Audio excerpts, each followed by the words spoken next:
suis Delphine Sofrelajus, je suis la fondatrice de l'association L'Éléphant Ose. L'Éléphant Ose, c'est une passerelle entre le monde de l'éducation et le monde du travail. Ça a pour objectif d'accompagner les jeunes à découvrir différents métiers et surtout à se découvrir soi à travers la découverte de métiers. C'est notre projet pilote qui a démarré par la découverte des métiers d'art et d'artisanat et puis maintenant on ouvre à d'autres secteurs. Ces ateliers sont destinés à des jeunes de 6 à 15 ans, très en amont des techniciens de l'orientation.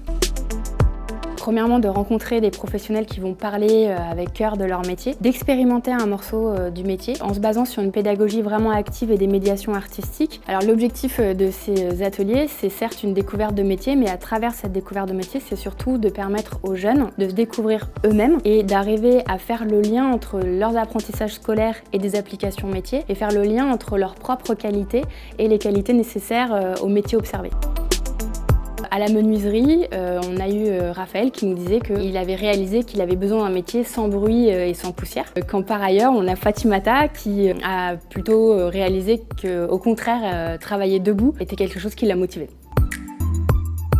On travaille de plus en plus avec des entreprises puisqu'on ouvre à d'autres secteurs. Des entreprises dans lesquelles soit on travaille en amont des ateliers pour préparer le matériel pédagogique. Par exemple, on va préparer un patron de couture qui va permettre ensuite aux enfants de découvrir le métier de couturier. Soit les collaborateurs travaillent carrément à une façon de faire découvrir leur métier. Par exemple, on peut faire une BD sur leur métier pour faire découvrir vraiment par exemple une journée type ou une semaine type aux enfants.